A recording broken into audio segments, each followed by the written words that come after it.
I'll have a latte, please. Yes, sir, certainly. There you go. Thank you very much. Do you know where the ABC Cinema is, please? Yes, it used to be. It's a bingo hall, and it's just over the hill there. Bingo. Bingo?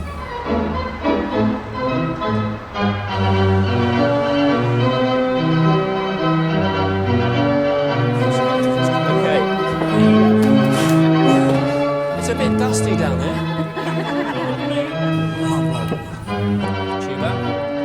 I think it's time you had a go, though, sir. Tell me, do these work? Yeah, please. You're used to having lots of keyboards on stage, Rick, but with this thing, at least you got 3 at once. I can only take that way. They're coming in that way. This is all moving. I hope we don't fall down. Speaks real well, doesn't it? It responds quite well, yeah. I could do my theme tune. You could do. Yeah. Go on, then.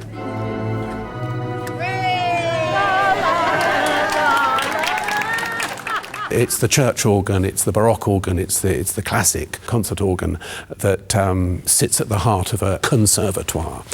On the other hand, I think if you look at the way in which people are fascinated by historical performance, and the way in which a lot of light music of the sort of Victorian Edwardian period is now coming right back in. I run the summer school at Dartington, and the light orchestra programme that we've got there, run by an old rocker. I mean, Herbie Flowers is probably somebody you know well. Very well, yes. Herbie set this up, and it's two extremes of age. It's the pretty elderly people for whom that was music of their youth and they love it.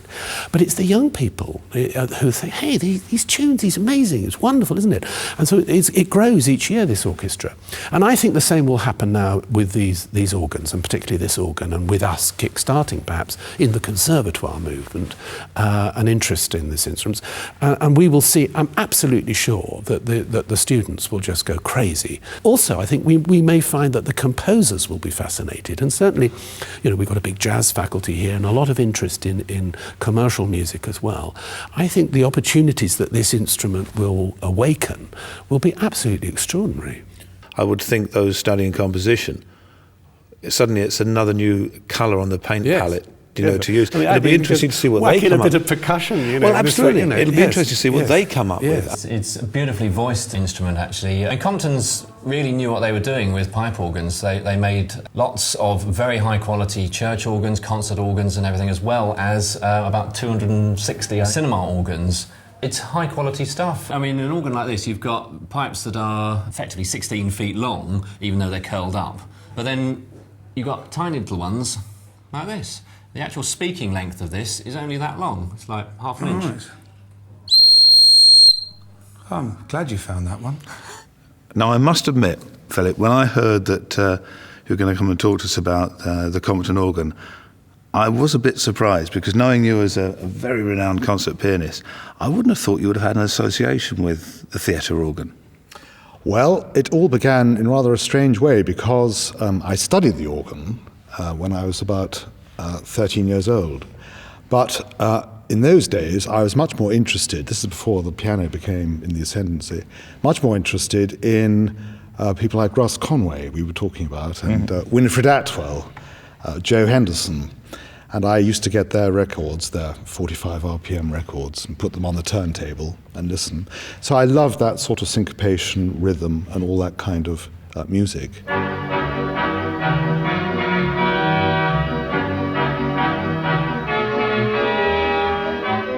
And then I discovered and noticed one day going to the cinema in the orchestral pit, there was a console.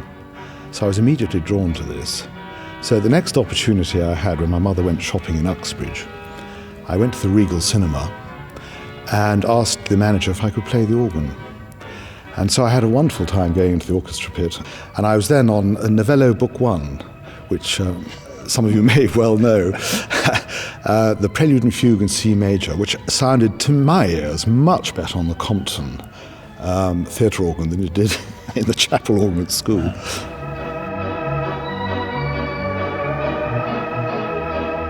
Is there a sort of a snobbery between sort of church organ Well, yes, aficionado? yes, actually, yes. That would look down on this and go, oh, no, well, no, that's not. Cinema organs have often been branded, I think, very unfairly with this whole sort of like end-of-the-pier novelty item type of thing, you know, like something you'd find at a fairground. But as I hope you've experienced today, even with this instrument, you know, unmaintained as it is, they are a hell of a lot more than that.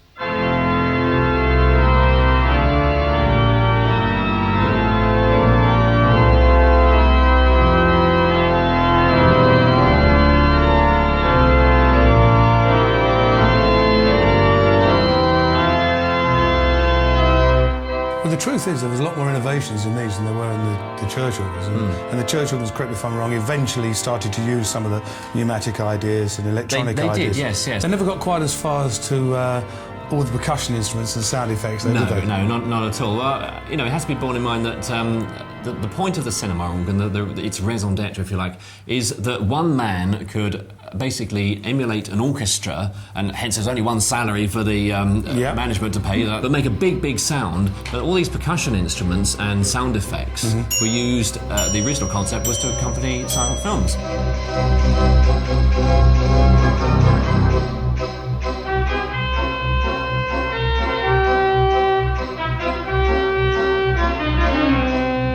It's Gavin's enthusiasm which has driven this project along, and we all believe that the installation of the organ here in the Great Hall will not only provide a wonderful asset, but will be a great addition to our music-making possibilities, will be enjoyed by audiences of all types, and will really enhance our programming.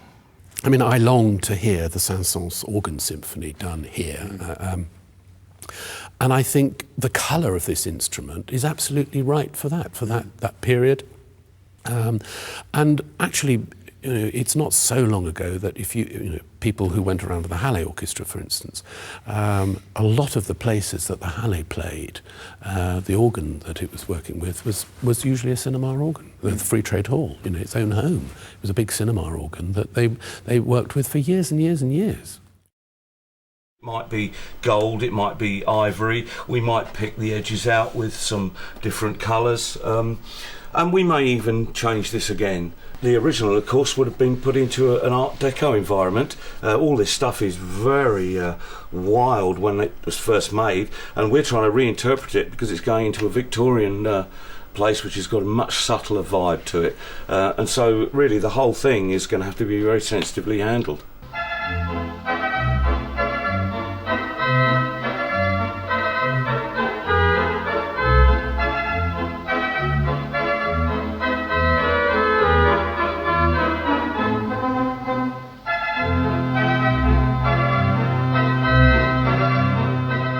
And I think that in 50 years' time, a lot of the repertoire that was made for these organs will be back into, there'll be historically informed performances, if you like.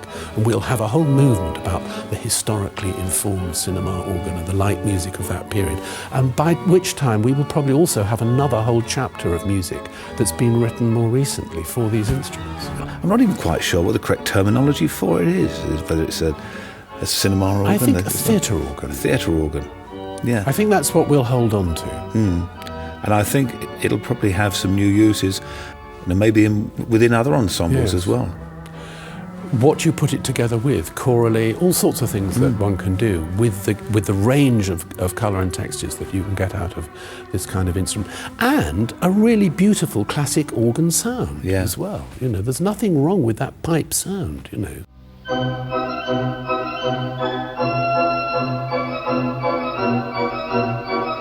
Sure, it'll give great pleasure to people. And remember always, of course, that an instrument like the Royal Organ is an instrument of many voices. It's not, you can't just play hymns, you can play dance tunes, you can make jazz, you can make anything on it.